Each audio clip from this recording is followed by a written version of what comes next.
Hello and welcome to Spyhards podcast. I'm Agent Scott. And I'm Cam the Provocateur, still trying to sell that Cam and Scott buddy action movie to no sellers. Is that like Peter Sellers' brother? Or? That would be amazing if that's who I was targeting for the sale. Is he also a doctor? So he's Doctor No Sellers? Oh, this is inspired stuff, Scott. Save that for the script, for the rewrites. Comedic gold. Well, that's why no one's buying it, because you wrote it. That's also true. Yeah, I need to take a pass on it. But speaking of writing, we have quite the treat for you all this week. Came together very fast. A man we've been chasing for a long time, since we reviewed the film 4.5 years ago now, I think. Yes, we are talking to screenwriter Shane Black, who was behind movies like Lethal Weapon, The Last Boy Scout, and a spy film called The Long Kiss Goodnight, and has also become, something of an inspired director as well in the time since those movies, doing movies like Kiss Kiss Bang Bang, which we tackled on the Patreon, as well as The Nice Guys. Yeah, it's interesting. He's got a lot of films that people want sequels to. Nice Guys is another great example of that. Yeah. But the guy is also a spy movie and spy novel aficionado. The guy loves the genre, so I'm glad we could finally get him. It's a fantastic discussion, if I do say so myself. So I think without further ado, let's strap on our ice skates and get right to it. Here's Shane Black talking about The Long Kiss Goodnight and much, much more.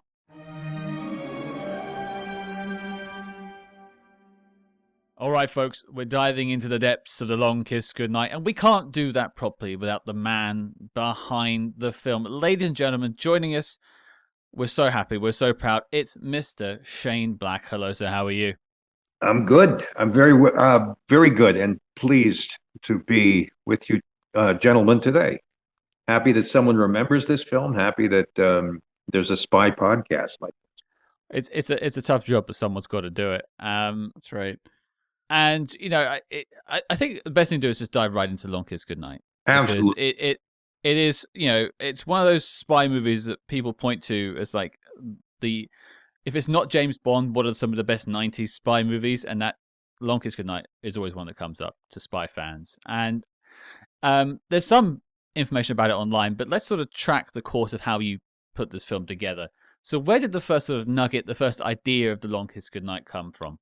Well, I guess I'd done some kind of noir type pieces. That one was a cop movie, and the other was a private eye movie. But I've always had a long-standing, just absolute fascination with the sort of hero spy in the James Bond kind of mold. My favorite was actually Matt Helm by Donald Hamilton. That I thought was just took the spy to another sort of literary level, where it was all about moral dilemmas, and it was all about the right thing and this and that. So I set out, and I was going to do a movie about a spy. And the initial premise was that there was, some mission in their past that they can't remember that would have them going up to old enemies, thinking that those enemies were actually friends or lovers, when in fact what they're not remembering is that they're so intimately acquainted with them because they studied them for a completely different reason. They studied them as adversaries, not as lovers. That's why the memories are so clear. So a friend of mine helped me with that notion, and I thought that's worth a movie. And so I started out with a guy named Sam Kane, which I was very proud of because Sam Kane is amnesiac. It's an anagram of amnesiac. Right. Very nice. And I sat there and wrote the story of Sam Kane, this small town school teacher, is a man, and it wasn't working. Just wasn't working for me. I was trying to distinguish it from other sorts of spy movies, and I found that it was too familiar. But the second I entertained this notion of a woman in the lead as a sort of housewife who is just really cool and really hep and savvy, but also not in any way dangerous, who starts to become aware of this side of her that is frightening. For some reason, that just lit up. Mm-hmm. when I took that on it, that take on it. And then we had fun. And by the way, no one wanted that. They told me up front, dude, what do you want? You want to put a woman in this? And even my agent or someone at the time, I think it was my agent, said, hey, that's not going to sell. They don't want a woman spy. They want a male spy. Well, in retrospect, if I were a businessman, it might have suited me well to listen because the movie came out and no one saw it. Not like nobody.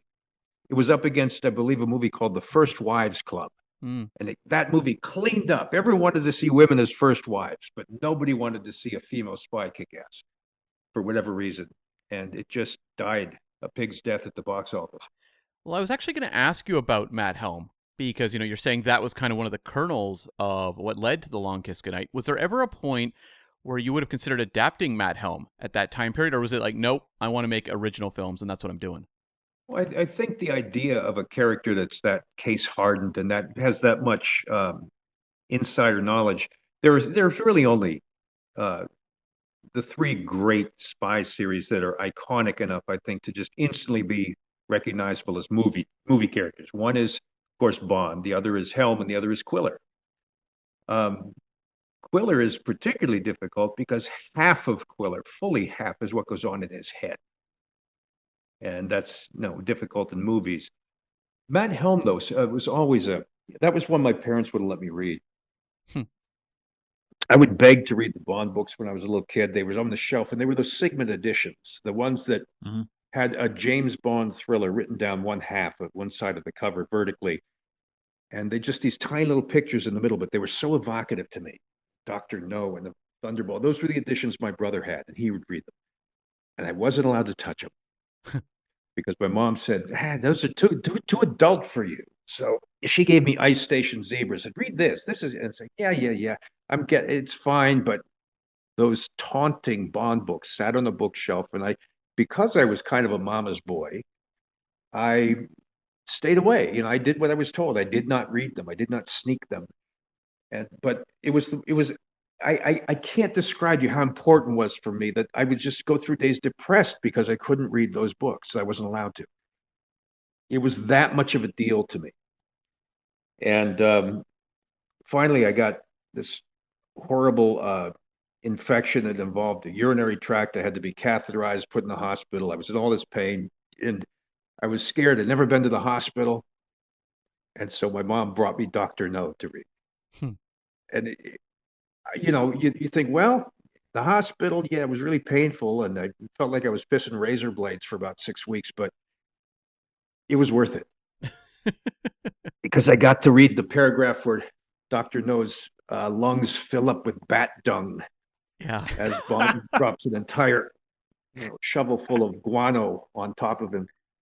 Having seen the film before I read the book of Dr. No, I was very surprised when I read that passage. Yeah, well, it's the movie was made for nothing.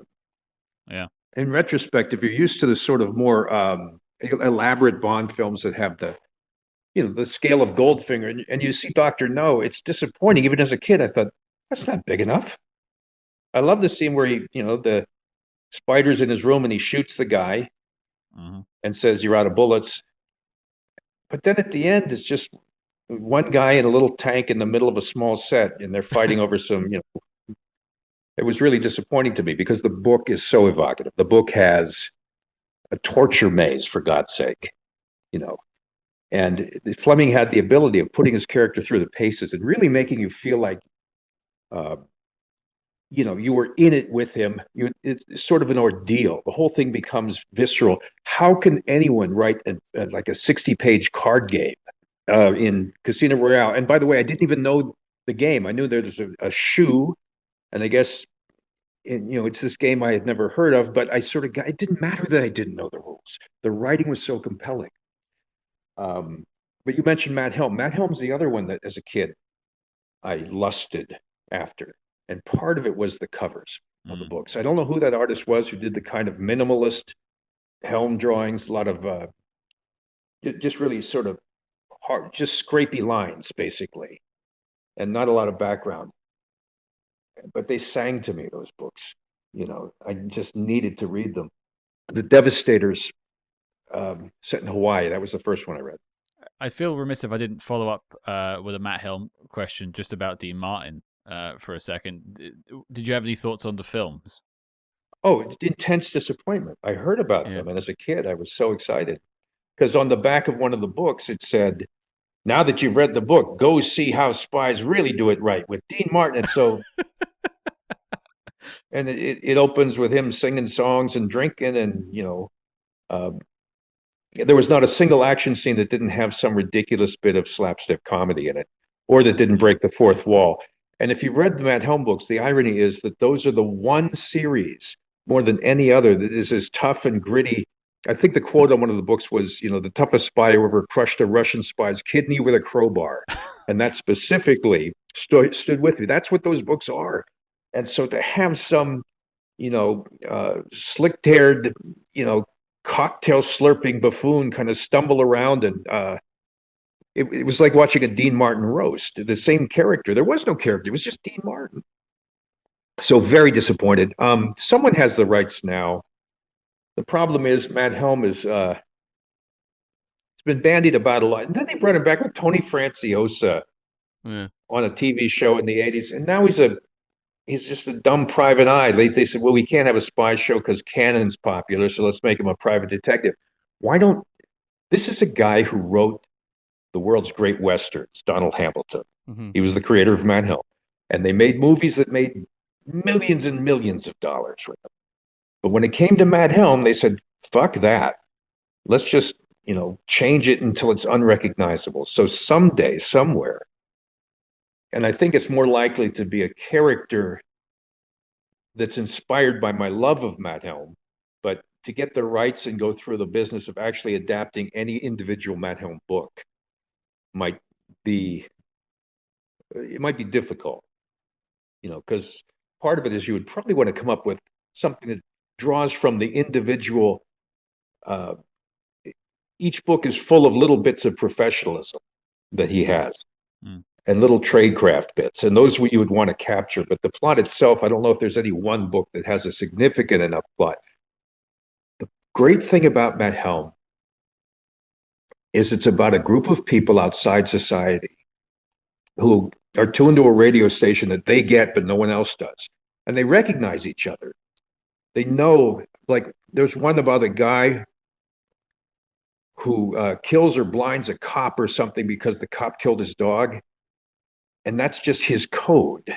I think it was, at the end, he was going to release the dogs with rabies on an island and kill everyone on the island that the cops worked for. Jeez, that escalated. Yeah. But he gets the call and says, one of ours has gone rogue. Who? And he says, like, Joe S. And he goes, oh, Joe, yeah. Well, Joe was retired, but they tried to kill his dog. And so now he's on a rampage. You got to track him down because these guys are so unpredictable that no one outside their own group can understand them. It was Rambo before Rambo. Mm-hmm. That you had these guys who just understood a world in which there's a code that operates. And the code is if someone pulls a gun on you, there are no more rules. They have sacrificed themselves. You can do anything to them because they have taken a compact which says, I have pulled a gun on you. I'm now willing to sacrifice my life because I'm an aggressor. And the best part of Matt Helm was a book called The Intimidators. And there was a story there about these bullies in college. He was part of a fraternity, and one of the pranks they would do was grab the freshmen and throw them in a fountain. And he just didn't like that there were intimidators. There are people who just, because you're a freshman, you're supposed to go along with it. So they came in and he sliced the guy's arm open with a knife. And that kind of bizarre overreaction in some ways, but completely understandable hardline approach that would lead to him becoming the spy, Matt Helm. It's a voice unlike any other I'd read. Bond was a civil servant. He's tough, he's brutal. But Matt Helm, it was about the language and culture of brutality. Yeah. And how there was no bias to it. It wasn't a prejudicial thing. It wasn't a rage thing. It was just practicalities of violence. In fact, the only ones he gets emotional about, Matt Helm, tend to be dogs. he loves dogs because of how loyal they are, which I suspect is just a reflection of Donald Hamilton's own love of dogs and what have you. Um, And something we can all recognize, to be fair. I think most of us, I imagine, can. yeah, are you dog people? Yeah, I've got a greyhound who's running around in the room behind me right now. Yeah, I have a greyhound as well. So Yeah, I like dogs a lot. In fact, in some movies where you're supposed to feel something for a human character, I actually feel more if I sort of in my head substitute a dog. mm, Like if someone's picking on a person, that's one thing. But if I can imagine someone deliberately hurting one of my dogs, I think they'd put me in jail. I think that's what would eventually have to happen because I couldn't control my reaction to that.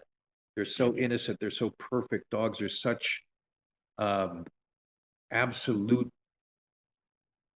They're my charge. They're my children. I don't. Hmm? To me, dogs are everything. well, that actually raises an interesting question in your work because you have a lot of kids that appear in your movies, including The Long Kiss Goodnight with Yvonne Zima. Why is there so few dogs? I do like dogs, and I would use them sparingly as I got into directing Hmm. because dogs are notorious. You know, you got to make your days. There's limited time, and you really want to be able to get all the shots you need. And I get dogs don't listen, and they say, "Well, just get a dog trainer." But it doesn't matter. The greatest dog trainer in the world, the dog is not going to do what you want it to do. Um, First movie I did as a director, Kiss Kiss Bang Bang. Mm.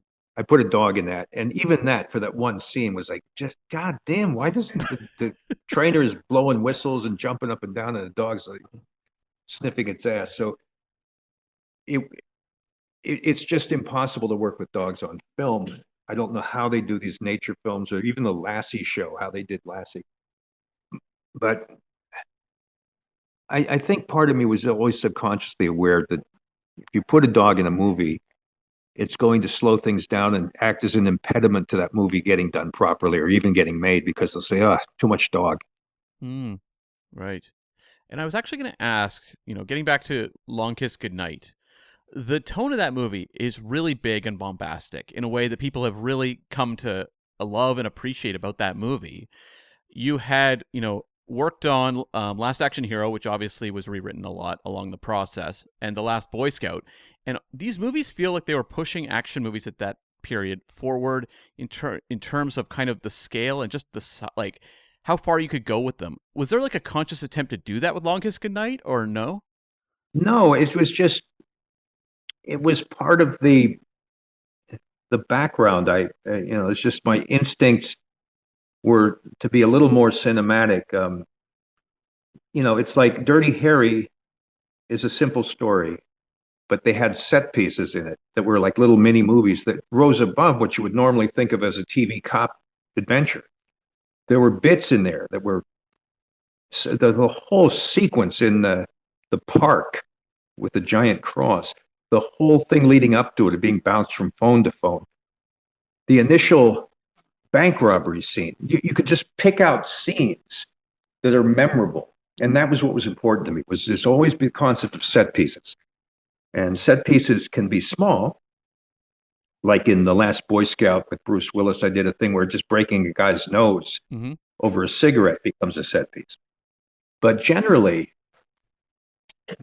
I like to escalate. There's even one in the script where she stumbles on a guy holding a diner hostage and ends up blowing the guy's brain out with a sniper rifle. So it was always about that, always about just bringing it a little notch higher cinematically, trying to get something that really viscerally involves the audience. They added the snowmobiles at the end of the movie, the studio and the director. It started to get very big, Mm-hmm. and it may have benefited from being a little less big uh, in some ways because it became too Bondian, and in that way, I think sort of started to lose the concept of the small town, the contrast between a small town housewife and a spy. Suddenly, we're in literally a over the top Bond movie. But then it does lead to that wonderful moment where Gina Davis, shoots him in the helicopter. She gets yanked up off the bridge, and it's just a very cathartic sort of cinematic ending. So sometimes the bigness, you don't want it, but if you get rid of it, you rip out something else that's good. Well, you mentioned Gina, and I think that's an important line of questioning, because when you're putting this script together, this is your baby. You're selling it around town. But when you're creating this, did you have someone in mind when you were designing the character of Samantha and Charlie as someone who's going to play it, or was it Gina eventually just came along?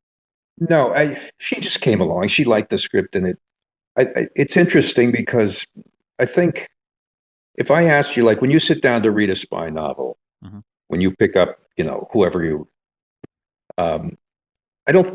Most people don't picture an actor in their head. Mm-hmm. Most people read the book, and there's just sort of an odd amalgam that forms an image vaguely in your head of that character, but it's not necessarily, oh, that's Brad Pitt. And I'm the same way when I write screenplays. The picture I have in my head is the same one as if I were writing a novel. It's sort of a vague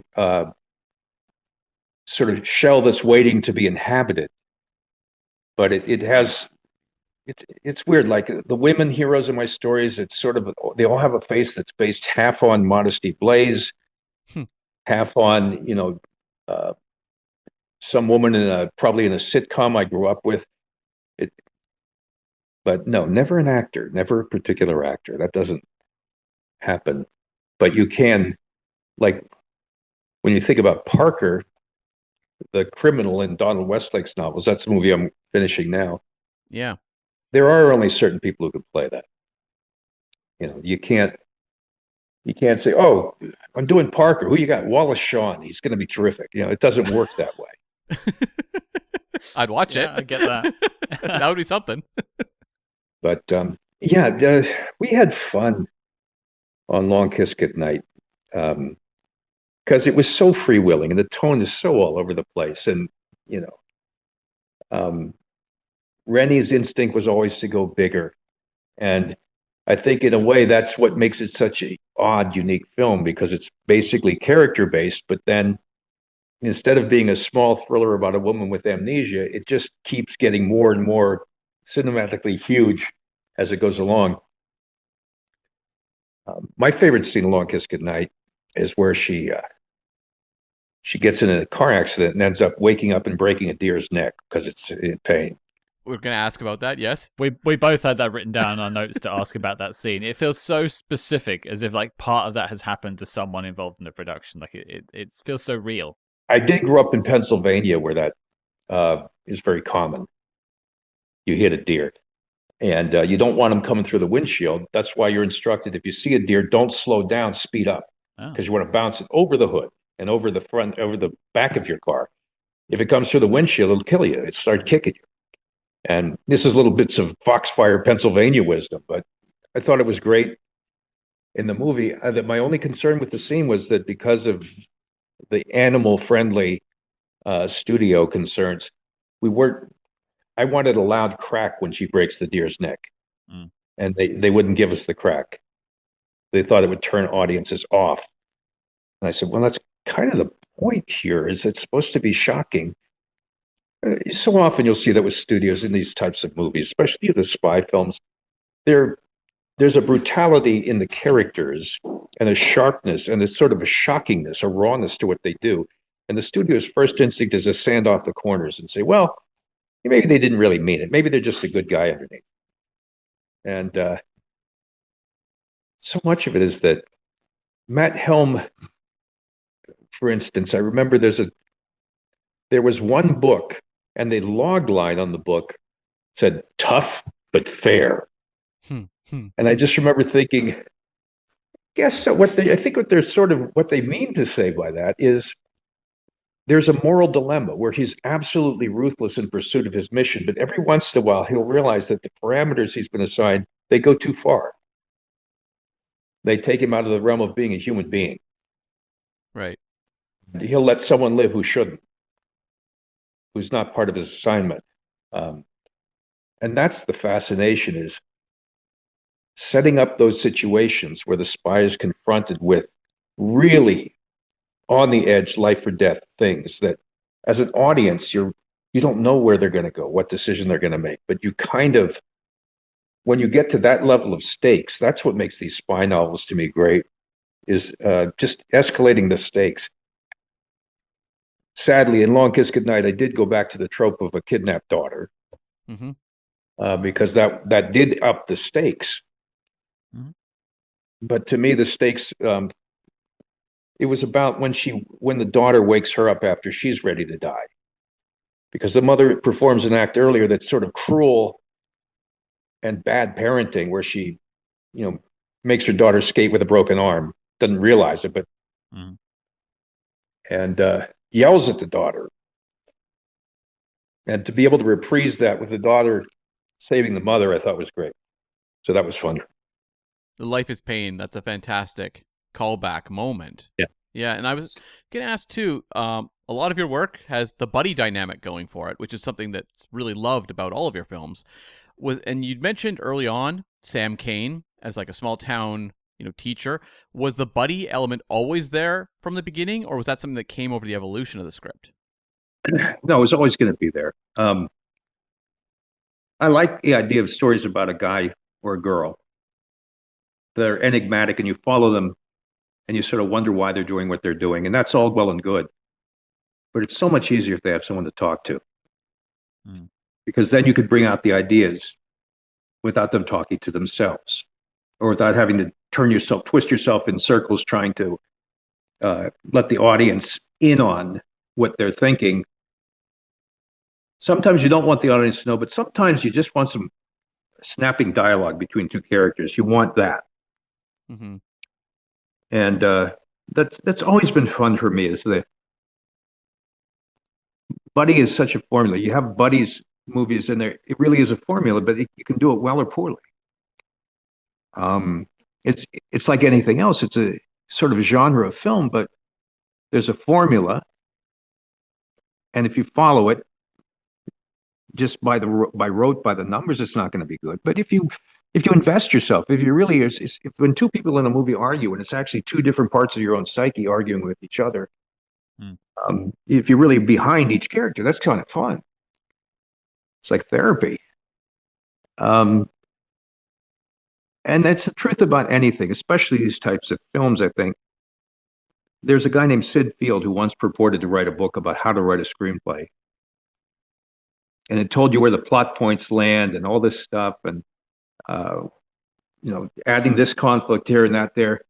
But the fact remains, you can write a screenplay that abides by Sid Field's template completely, 100%, hits everything at the place it's supposed to, has all the and it could still be bad. It could still be a bad script because it would be uninspired.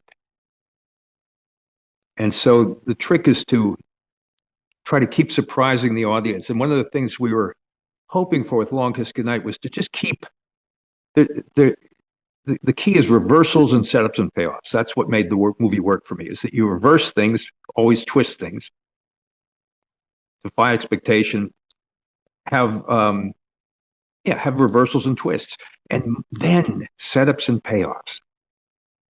My God, do you know how in that movie how exhausting setting the things up at the end so they don't look like they're coming back? Like she says to her daughter, I want you to light a candle for me while I'm gone, and she gives her some matches, and the daughter happened to break her arm earlier, so there's a cast there, but you just go by that, and then you set up that she has a retainer and she likes a doll, so that by the end of it she can actually take the doll, use the retainer to pour gasoline so that it goes under the door.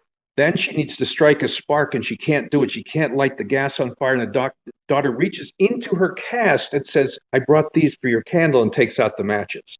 Mm-hmm. So that's 40 pages earlier that all that has to get set up so it pays off there. And that's really what these things are about, especially when you get into mysteries, spies. It's about the idea is to have something happen that you go, oh, right, of course, I should have remembered that. I give you credit for putting some foresight into it, as opposed to some of the Bond films where they just sort of shoehorn a Q gadget into the plot later on, just because they have a contract with Psycho Watches or something like that. No, I particularly, Live and Let Die was that. Yeah. We interrupt this program to bring you a special report. Agents, where are you? Why do you hide? Follow that Patreon trail and make Spyhards your guide. That's right. From Spy TV reviews covering the antics of George Smiley, Jack Bauer, and the Slow Horses to reviews of non-spy movies from your favorite spy actors, there's no more secrets over on our Patreon. But Cam, tell the listeners about this week's top secret broadcast. Calling all mutants. This week on the Patreon, we are tackling 2006's X-Men: The Last Stand, the final chapter in the original X-Men trilogy. Does this polarizing third chapter extinguish all hopes for a good time, or is there moments of excellence to be mined from it? We're going to investigate. So, tune your dial to patreon.com/spyhards and spice up your podcast feed. But before Nick Knack runs out of Tabasco, resume the Spy Jinx. I wanted to ask about, because you mentioned sort of some of the early ideas about being a man and stuff like that, but this is your baby, this is your script, and one thing we always like to explore is the roads not traveled. When you were developing the story for this, were there any particular major changes in tone when you were rewriting it, or different characters that maybe didn't appear in the final script? It's hard to think about specific changes. The script doesn't start in the small town. The script starts in the aftermath of all the action with her sitting bloody in a farmhouse, and then goes back in time, that whole 3 days earlier kind of thing, which we abandoned. Mm-hmm. It's pretty close, except it got bigger somehow. There was always the torture scene involving the sort of water wheel and sort of the old mill in the winter. The winter thing kind of entered the story, wasn't there to begin with, and there was just something about setting it in the snow that was appealing. Niagara Falls wasn't in the original. The idea of we were going to shoot in Toronto, and the falls was right there, and that was an attempt to do something more spectacular, give it more of a locus that people knew. And of course, the shot of the helicopter coming over Niagara Falls makes it feel like a Bond movie. But again, that bigness was not there in the original. The original was trying to be more about this sort of interplay between two fun characters. Mm-hmm. I love the fact that Sam Jackson's character, they hole up in a motel and he sings everything he's going to do. That's his way of remembering. And he just, by the way, Sam is the best, in some ways, the most dependable and the best actor I've ever worked with.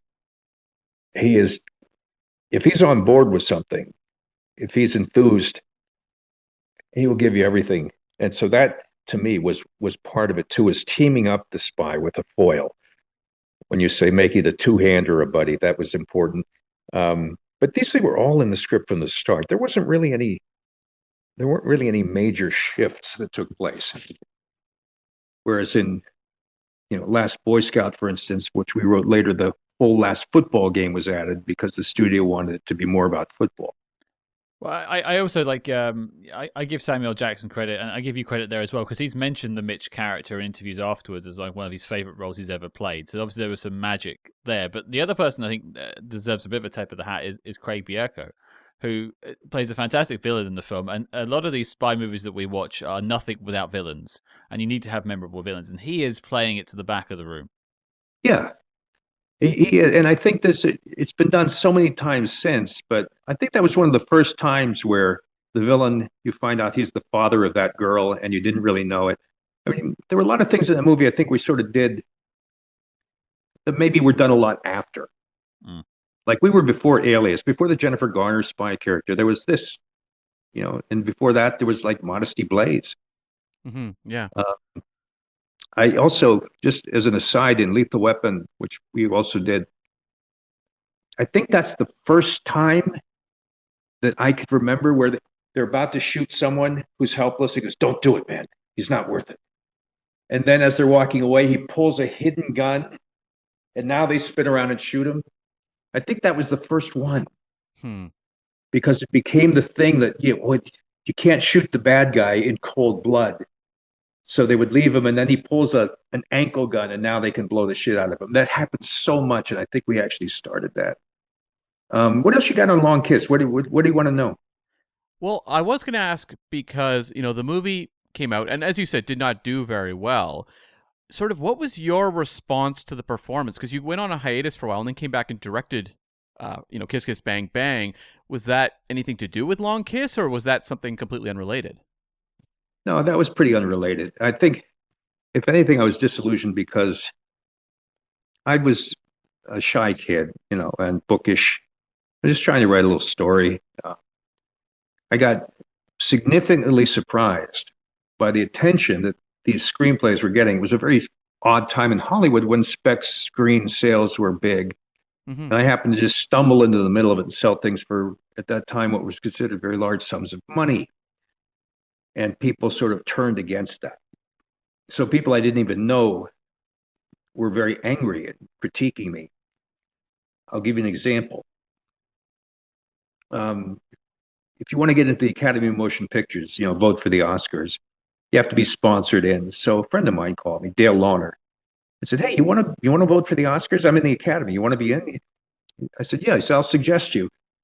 And the criteria for being part of that is that you have to have at least 2 produced works of substantive merit.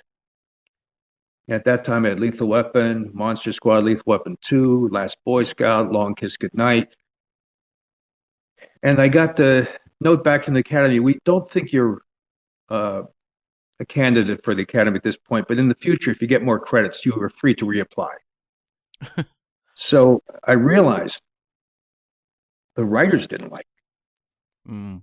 I was applying for the writers branch, and they rejected me when I had 5 movies. And there's the guys in there who wrote, like, The Magic Chimp, and that's it. That's all they ever did. So I just got insecure, and I fell out. And I just started writing on my own and sort of private, but it was a strange time. And then I got into, even after I started directing, I got into alcohol. I had an alcohol problem. So it's been a long journey, man. I'm blessed. The fact that I get to still make a movie is pretty remarkable. But I did stop drinking. I recommend it. By the way, if there's any alcoholics in the audience, I suggest you stop drinking. Your life will get better. Well, I feel like we're talking about Long Kiss, and I feel like I have a billion more questions about it, but I want to sort of synthesize that into one. And firstly say that we're both big fans of the film, and I know you clearly put your heart into doing it and was somewhat disappointed with the reception. I can tell you quite specifically that it is beloved by spy movie fans. It might have taken them a while to come around on it, but they're all here now, and we all love the film, so thank you for that. Right. From your side of it now, looking back on the project, are you happy with how it turned out, and what are your thoughts on it sort of finding its audience over time? I am happy with how it turned out. I'm a little more. I think some of the stuff at the end gets a bit overwrought with the scale of it. I think it got a little bit too expensive and big for its own good. But it still stays reined in enough and character based enough, especially with the scene, for instance, where the little girl comes back and wakes up her dying mother. If that weren't there, I would say, well, we lost the plot. It's just big explosions at the end.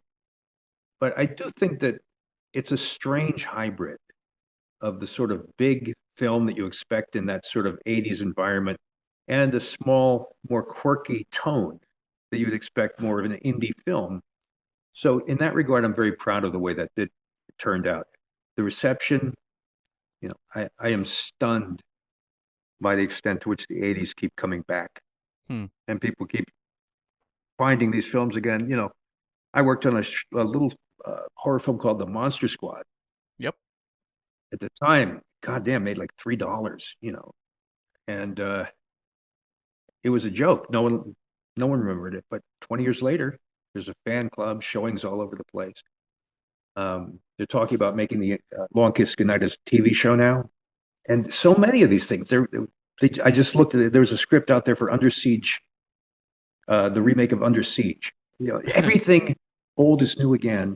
but particularly this time in the 80s when action films sort of really found their footing in a strange way. And so much of that was the Joel Silver effect, too. Um, and I'm surprised he didn't do more spy films. But he certainly did a lot of action films, Die Hard being among them, Matrix. And he was my partner for a long time. He's the reason so many of those films are good, was we sort of worked very well together. We had a chemistry of similarity, sort of on the same beam. But I just think they're coming back. What's the next one to come back and get remade from the 80s? This sort of the template for this sort of action spy was probably Commando at the time. Commando's not a very good film, but it certainly Rambo and Commando started that kind of thing. The First Blood. Action-wise, in terms of 48 Hours, not Lethal Weapon, 48 Hours was a started everything. Dirty Harry, Bullet, and 48 Hours. And it's just started the action movement into the 70s and 80s. And there were some spy films in there. There's a spy film I saw recently, which I'd never heard of. Have you seen Scorpio? Yeah, with Burt Lancaster, yeah. That was surprisingly good. I didn't even know it existed. Yeah. That's a really good movie. Ends on a downbeat, for sure. Yeah.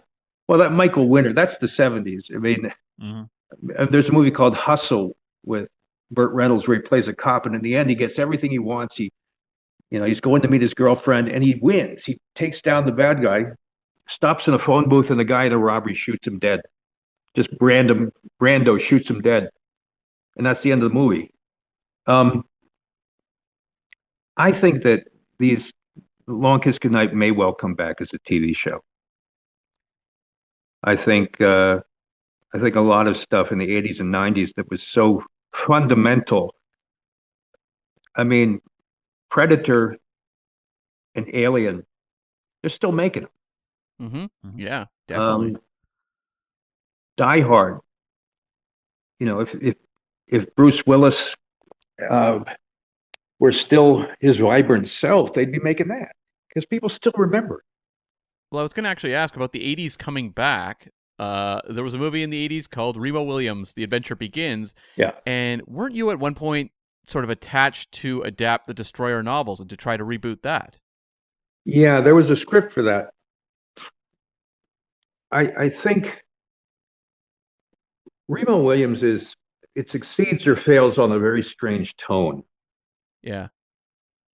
The tone has to be exactly right. And the movie from the 80s missed it by a mile. It was a swing and a miss, 100%. Because those books are so rough, so odd, so over the top, and yet at the same time so heartfelt. I go back to things like The Taking of Pelham 123, where half the movie is a satire on the mayor and the police department and bureaucracy. And the other half is Robert Shaw as a cold-blooded killer who is terrifying. Yeah. He and Hector Elizondo. So that was the total mixture that was available in the 70s. And not just available, it was a thing to do. It was just sort of unconscious that mixed tones like that. And nowadays they don't know how. So when I walked in, part of what they asked for in The Destroyer was they read the draft. I think there were problems with the draft, but the biggest thing was I think they wanted it to be born. Right. Yeah. They said, well, this is great, but how is this what we like today? How is the, and no real acknowledgement of the just necessity of capturing lightning in a bottle with this really difficult tightrope walk tone that is so hard to carry off. And maybe we missed it. Maybe it's our fault. But if it ever comes to movies and someone just makes it as a straight thriller, it's not going to work. And Remo can't be clumsy like he was in Remo Williams' The Adventure Begins. He's just like a guy who's stumbling around. And the trick is he has to be like a force of nature. And it would require a stunt team and a choreographer to figure out just how to film that particular brand of violence that Remo Williams represents. So I think there's a movie there. But the other thing is the idea of a guy who's executed and brought back as a spy. Used to be fresh. Nikita's done it. Mm-hmm. So many have done it. Mm-hmm. Even Jason Bourne, in a way, is a guy with no memory who comes back. So Yeah. people look at Remo Williams and say, well, the plot's super secret agency kidnaps a guy, he's dead, and then he comes back as a spy. What's new about that? And what's new is simply the tone, which you can't describe and can't sell. It's interesting to hear that it felt like, at least from one push, it was more like an IP hunt. They just wanted another Bourne on their hands, and that sort of like that struggle as a creative like yourself to get something fresh out there, whereas it's just like, we want 10 sequels. I had a guy call me about Doc Savage and say, look, I can't pay for it. We can maybe go 60 to 80 million, but you'd have to just tone it down, and it can't be period. Right. And I said, well, what should it be then? And he goes, I don't care what it is. I just like the name Doc Savage. So that's the level at which some of this was operating, is that they really didn't even care. They just thought, if you can write us an action movie called Doc Savage, then we can make that. It would be the same as if you went to make Peter Gunn and they just said, here's our pitch for Peter Gunn, and just played the Peter Gunn theme and said, see that. Sure. And yeah, they just don't know. They just want something that sells based on what's selling now. And I don't blame them. You're investing a lot of money. And so you want something that you can justify to your boss as potentially say, yeah, see, this is sort of like Reacher. Mm-hmm. Right. And the problem is everything can't be Reacher. You have to try some new things. You need to create a new Reacher. Yeah. Yeah. You want to be first to the table or second. It's the same with movie stars. No one wanted to work with George Clooney. Mm-hmm. You pitched him everywhere for a movie. They said, no, George Clooney bullshit. Then suddenly he's a star and everyone wants him. But you can't just go after someone once they become a star. You have to make them a star. And that's what Quentin Tarantino does so well. He made John Travolta a star again. Or Christoph Waltz, yeah. It wasn't like people were beating down Tim Roth's door. Quentin just wanted Tim Roth. One other spy movie that you were a part of, I wanted to bring up, was something that you did all the way back in 1990, which was not even credited as a crewman for The Hunt for Red October. Yes, that's right. I just wondered if you could sort of recall anything about working on that film, because it's another spy movie masterpiece. No, it is. I just knew John. I was friendly with the director, and I wanted to come on set, and he gave me a little role. It was miserable because we're shooting in Long Beach. It's supposed to be the icy waters of, and so I'm in a coat. It's 100 degrees. I'm wearing an ice, and they had a bucket. I was throwing up. It was just not good. Oof.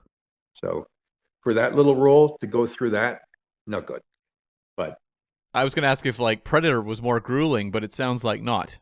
no, Predator was fun because we got to get in shape for that one. We had, if someone came to you and said, hey, look, we're going to pay you. You're going to get in shape. We're going to have Arnold Schwarzenegger train you and tell you how to get in shape. Yeah. And then, you go down and we'll stay in Puerto Vallarta, and you could just sort of hang out in the jungle and exercise on your off time. I mean, what the hell? That was a great deal. That was fantastic. So Predator was infinitely more fun. There was some spy stuff in Predator. The idea that these guys were all CIA, and that what started as a deep cover, excursion extraction was really just, it was all a ploy just to get basically them to go in and slaughter these people. Again, the 70s and 80s, man, they just had these kinds of ideas you don't have anymore. Now it's all, I think that there's a point where the spy movie went from being James Bond to being High Five and Bros. Where it's not, instead of being James Bond, it's all special ops guys going, Joey, bro, get over here. Hey, man. Hey, ladies, let's get this party started. It's like that became spy movies. And it's just such, I grew up with the individual James Bond type spy. And so in a way, I love, all these new sort of militaristic Tom Clancy type things, but I don't want to see a bunch of Marines high-fiving each other. I want to see a slick, successful undercover spy adapting to, this sort of wilderness of mirrors of, the spy world. And you just don't see that much of it anymore. Now, you're currently working on the Westlake adaptation, Play Dirty, from the Parker series. Is there another spy concept you have that you would consider exploring in the future? Yeah. I don't know how to do Quiller or Matt Helm, but that idea of creating a universe where the characters are sort of insane and part of a elevated mindset that is alien to everyone except the people who dance within that little circle. So that a spy movie would really sort of be a backstage tour of a type of life that other people may live, but you've never experienced. It would almost be like, I love the idea of seeing spies as outside society, people outside, perpetually outside the window looking in, wondering how so many people inherently just do things and know how to do them, like fall in love, get married, go to school, have kids. They don't know that. That's all alien territory to them. And so the idea of the eternal outsider with a complete deficit in so many social areas, but he's so good at one thing. It's the spies to me are really about competence porn. Yeah. There's a whole thing of people that, they don't know a lot of stuff, but they know how to do this. And it's comforting to watch someone do something that they're better than anyone else in the world at doing. So I would not rule out doing spies at all, because there will always be a James Bond to be had who offers exoticism and escape and entry into a world where, the decisions are made on the basis of, momentary life or death, but also they're his decisions. The great spy movies aren't about following orders. They're about people who have their own brand of justice. That's what's so great about Matt Helm. And it's no surprise it was written by a guy who wrote Westerns, because he doles out his own kind of Western justice. Yeah. He decides ultimately how it's going to play out, who's going to live, who's going to die, and who's going to, he'll walk away. This guy needs to get punished, but this guy I'm going to give a pass. And there's a frontier justice element to all the Matt Helms. There's a gentlemanliness. There's actually a duel in one Matt Helm book. I think it's the Ambushers, where at the end he challenges a guy and they end up having a duel, and then he tricks the guy and just kills him. So the idea of presenting yourself as a gentleman and then taking that away. What I always loved about James Bond was it started in the halls of Whitechapel, and there's a guy in a suit, a tuxedo, a white tuxedo with all these double O's, hearing a mission, and by the end, that same guy smoking a cigarette in a white suit is half naked, hanging from a cliff, covered in knife wounds, fighting for his life. It's that stripping away of the sort of posh part and leaving the sort of instinct animal of the essential spy behind. Because James Bond walking into a casino is great, but by the end, he's like crawling and being tortured and being dragged across coral behind a speeding boat and stripping the skin from him. And it's that dichotomy that's so great. It's seeing sophistication and exoticism, but then the fever dream side of that, where the exoticism becomes torture. And the sophistication becomes, a knowledge of just how much evil and how ghastly people can be. So, well, on that note, I mean, the James Bond world was blown open recently with Amazon taking complete control. We don't know what that means for the future. We can only, hypothesize and worry. But would that be something you'd be interested in taking up the mantle of, directing a James Bond film? And what would you like to see the franchise do going forward as a fan of the franchise? I honestly think that I know I wouldn't like to take up the gauntlet, because it's nothing but an invitation to fail. Yeah. Especially as an American. The, you have the cards stacked from the beginning and against you. And it's a responsibility I wouldn't take lightly. I don't know if I'm up to it.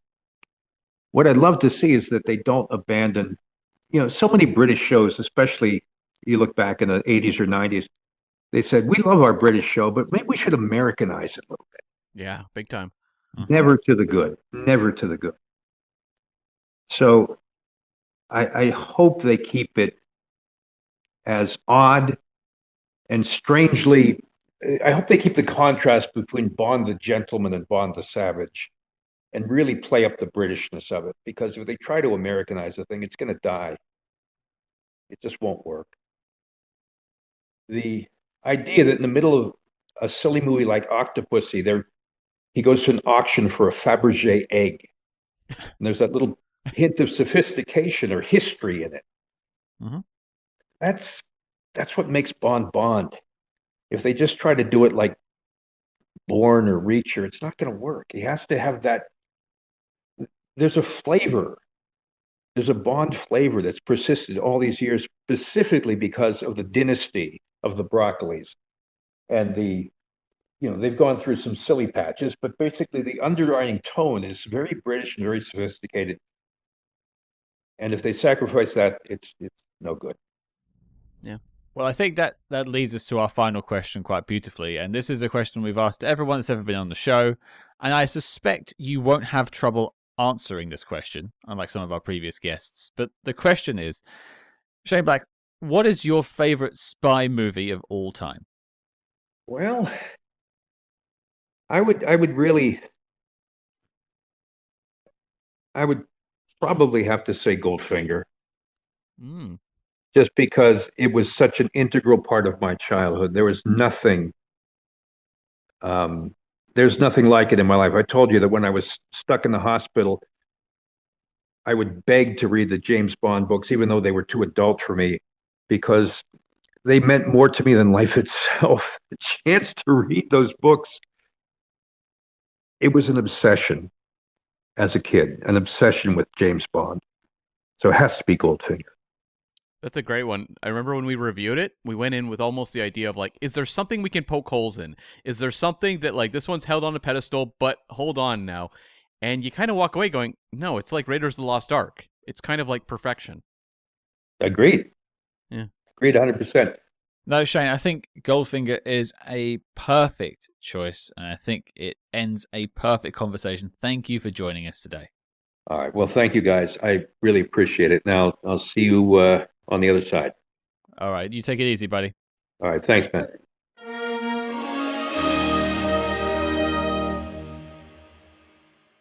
Holy smokes, Cam.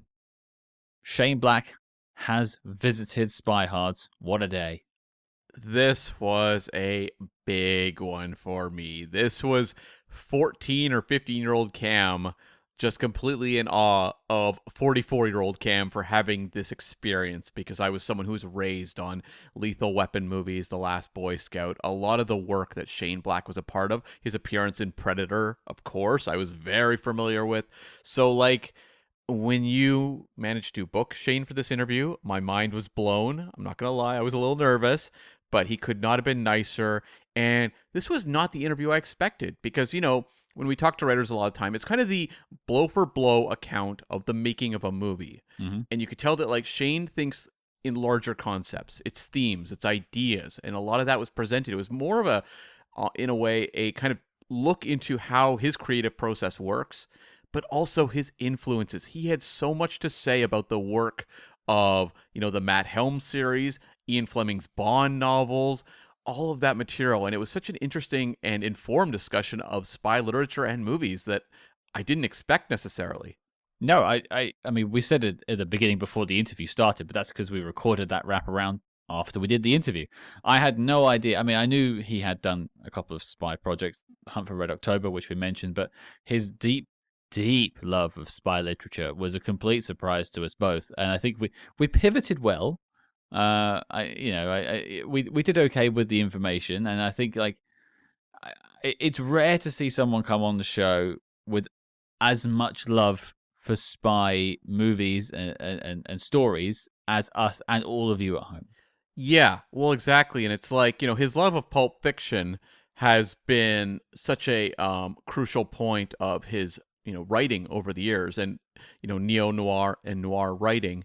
But, like, it's the spy element that really did surprise me. And I did know that he was, for example, attached to that Remo Williams project for a while, the Destroyer adaptation. Mm-hmm. And to hear him talk about the world of Remo Williams how often do you get that opportunity to talk to someone who was attached to a project like that, but also has this rich wealth of knowledge about the Destroyer franchise they can then talk about? Mm-hmm. This was gold. I mean, Remo Williams is one of those films that, again, kind of like something like Condor Man, that's etched into the early days of Spyhards' tapestry, if you will. And it's one that I've been sort of chasing interviews for a very long time, because there's a lot of people who are involved in the project just either aren't with us anymore or are not willing to talk about it. So I know Shane's on the periphery of that and was temporarily involved in the project about remaking it. But just to get someone in the industry of stature of like Shane Black to talk about the original film, give his thoughts on that, and also what they had pitched him to try and do with a follow-up, it's invaluable.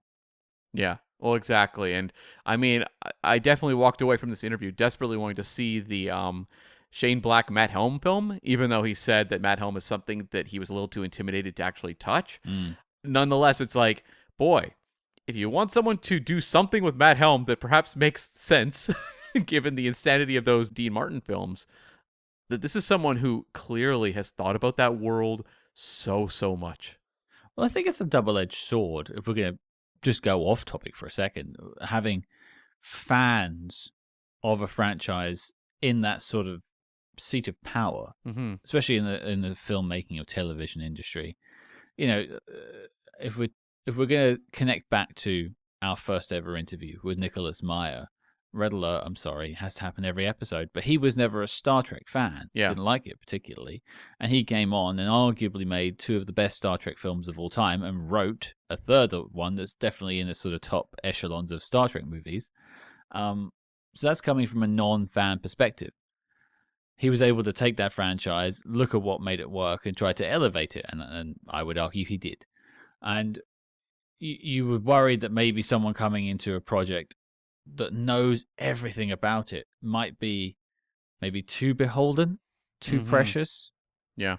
But conversely, I've seen so many people approach franchises and IP nowadays who have like an utter like disdain for the concept a lot of the time, where they don't even like want to be doing this, and they're just sort of doing it for a paycheck, and there's no love whatsoever, and that translates a lot of the time, unfortunately. I mean, you look at something like something we've spoken about in the past, the True Lies TV show. Sure, yeah. I do not think that anyone involved in that particularly loves the film. I mean, you could like look at so many IP movies out there right now, like the blockbusters you see every summer. And I am sure that in many cases, the directors attached to them were like, well, I have a pretty much guaranteed big hit, might as well do it. But are they actually passionate about it? Don't know about that. No, and I think a lot of the time audiences can smell that. Definitely, yeah. And I'm not coming down either way on what I think. If it should be strictly fans, or it should be strictly novices, or people who are sort of agnostic to these IPs. I think ultimately passion about a project is the most important thing. And I could definitely say if Shane were to ever tackle a Matt Helm story, he'd definitely have passion for it. Well, the one thing with Shane Black's work is it's authentic. You can feel his voice in all of his films. Now, some of them, had, say, creative journeys that were very tumultuous, like Last Action Hero, where he wrote the screenplay, but it was rewritten God knows how many times on its way to the, to the screen. Or Lethal Weapon 2 is not the film that he wrote necessarily, although he did mention it when we were talking to him. But I think when you watch his films, they are just quintessential Shane Black films. And so, like, I'm really excited how he will take the influences from these, novels he's read and churn out something new and exciting that makes people really excited to go and see these movies at the theater or revisit them.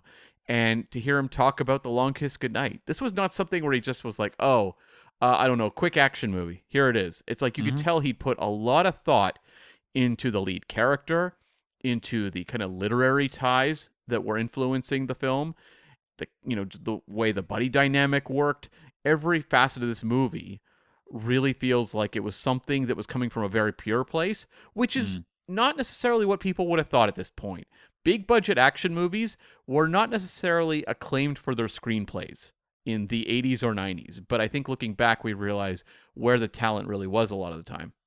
And I think, sort of building off of that, and one thing we didn't touch too much on, although I did try and give him his flowers a little bit in a discussion, is just how forward-thinking Long Kiss Goodnight was.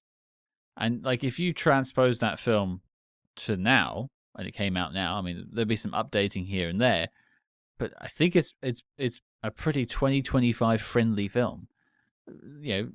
Female protagonist who is a master spy taking on the world and discovering her power in both of her identities, and all sorts of stuff in there. The buddy cop stuff is great.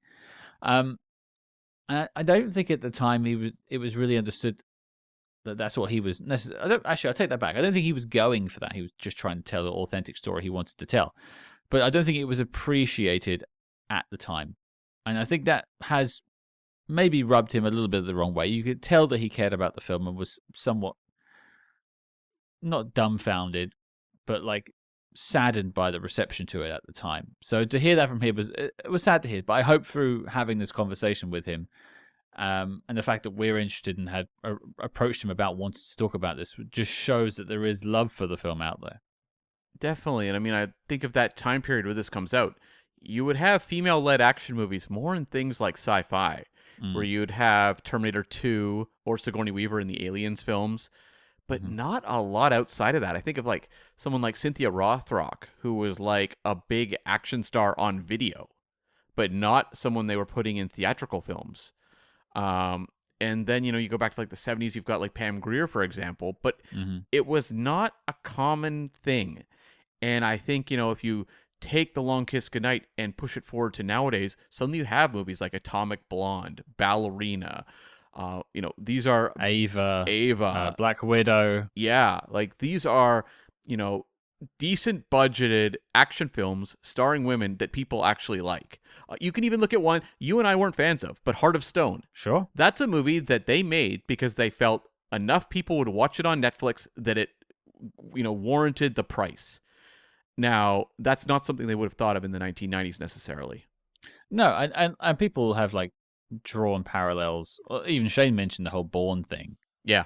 And Robert Ludlum wrote the Bourne films before this film came out, Long Kiss Goodnight. They're old stories, but they haven't been presented in that way in a feature film. Before, Bourne Identity came out in 2004, I think, 2002. The Bourne Identity was 2002, and Supremacy was 2004. Yeah, because it was the same year as Die Another Day. That's how I remember it. So I just think, like, I hope there has, and I say there has been, I know there has been from talking to people online, but it's one of the, Long Kiss Goodnight is one of those films I think will only continue to garner fans over time. Yeah. And also, like, the tone of the movie is very unique and odd, and that makes it special. And I was thinking about it, after the interview, actually, that, this is a guy who worked with directors like John McTiernan, Tony Scott, Richard Donner. Now, Richard Donner had a certain amount of prestige because of movies like Superman and Lethal Weapon. Sure. But when you look at Tony Scott and John McTiernan, in the 80s and 90s, they were considered action filmmakers. They were probably at the, high end of who you'd want to get on an action film, but they were not critical darlings by any stretch of the imagination. And now you look at how, reappraisals of their work have really elevated both of those guys to be considered like actual masters of the form. And, I think like Shane Black in the 1990s, you're looking at like screenplays for, Lethal Weapon and Last Boy Scout, and people go, well, those movies are successful. I don't know. But I think now they recognize how important the Shane Black element was.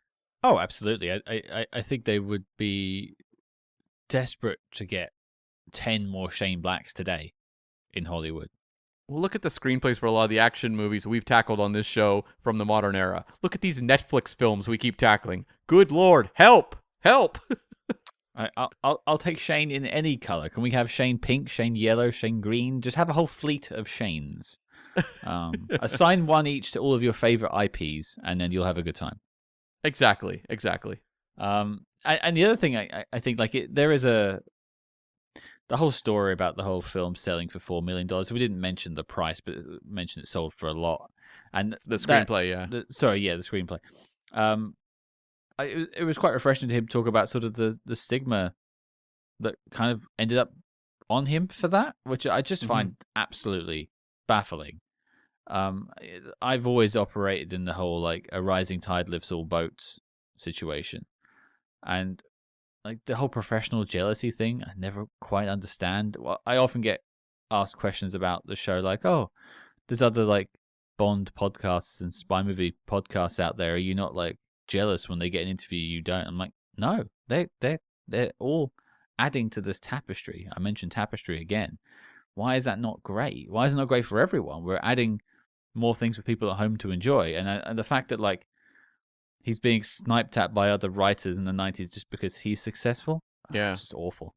And it's interesting to me how 95, 96 were the breaking point of that trend, because you had Showgirls from Joel Esterhaus coming out in 1995 and completely cratering. Right. And then you have The Long Kiss Goodnight the following fall not doing well. Right. A film that actually I don't think is bad. People think it is, but Both movies are kind of big and over the top and extravagant, and really were not treated well in their time of release, but have both become cult hits. Swinging for the fences. Yeah, in their own ways, yeah. But yeah, I don't know where we go next on our. I seem to, I always say at the episodes like the dossier on the film is filed as complete and classified. One thing I quite like doing with these films that we've already tackled is going back and getting interviews, especially like this, getting Shane. Like I've been, I've been chasing Shane for years. Yeah. And listeners will probably know that I have been in some way, shape, or form, or hope that I had been. I kind of want to keep doing this for other films that we've already tackled, like reopening the dossier, as it were, and adding to the file. So I suppose I'll pose a question before we wrap up. What film that we've already tackled would you love to reopen the dossier on and maybe get an interview? Honestly, the only thing that in this moment, pressed for an answer, jumps to my mind is actually tied to our interview with Shane Black, which is I would love to find someone else to talk about Matt Helm. I know there's a couple people that are still alive that did work on Matt Helm films. We were not able to get them at the time. A lot of them have fallen out of the public eye, but I would love to find someone else kind of to give us the way that Luciana Paluzzi was able to, or Lana Wood was, talking about the Sean Connery era. Someone to give us just a little more insight into the Matt Helm, Dean Martin era. Yeah, because we had Nancy Kovac on to talk about the Wrecking Crew, I think it was. Silencers.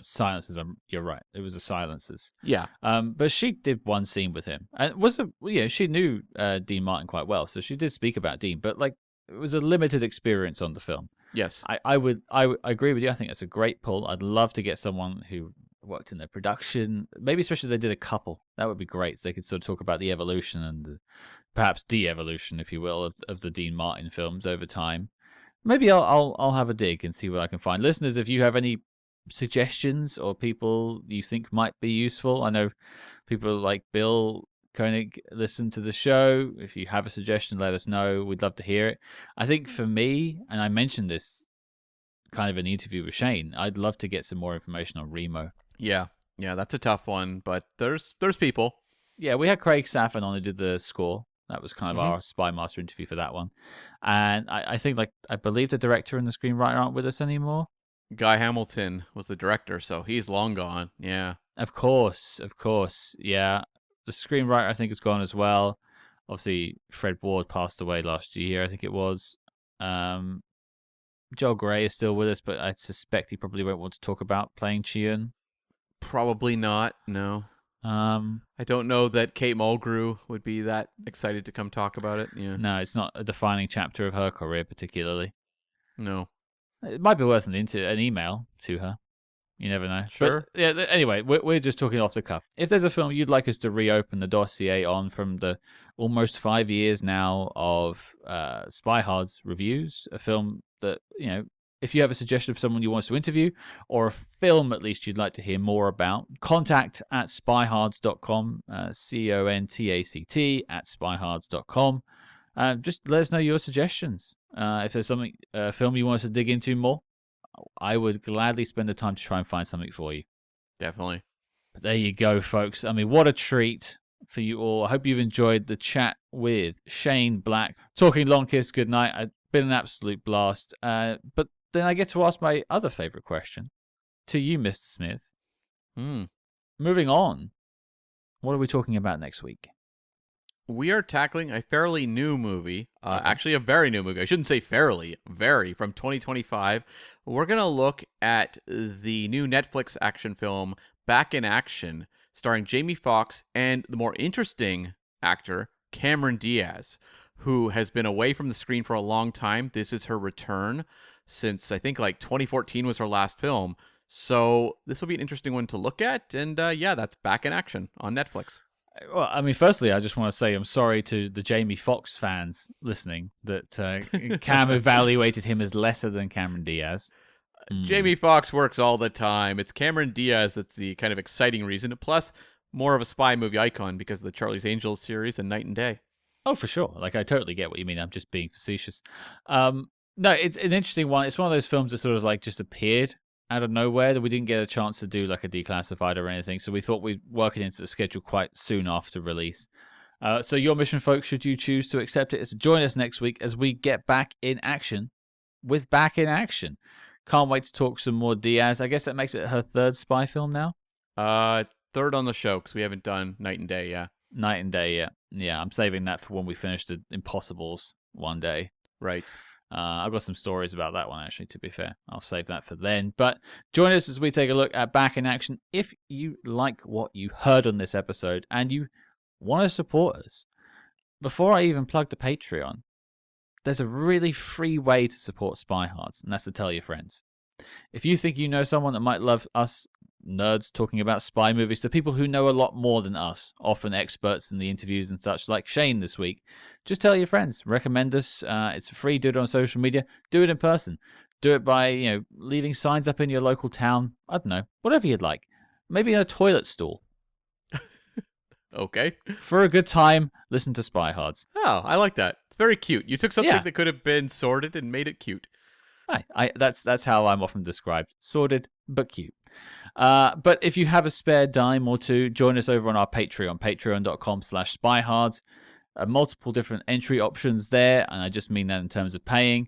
And you can decide how much you spend, but every penny counts, and it all goes back into running the show, because it costs a lot to run this show. But we thank everyone that has joined us over on the Patreon and continues to do so. Thank you all for your support. Be one of those people. Join us over on our Patreon. Plus, there's 100+ bonus episodes to get more spy jinx into your life. Why not? And join us on social media at Spyhards, wherever you social media. Continue the conversation about Shane Black. Let's hear your favorite Shane Black movies. I'll be talking about that for sure on social media. But until next time, folks, here's a public service announcement for you. If you're driving at a deer, plow right through.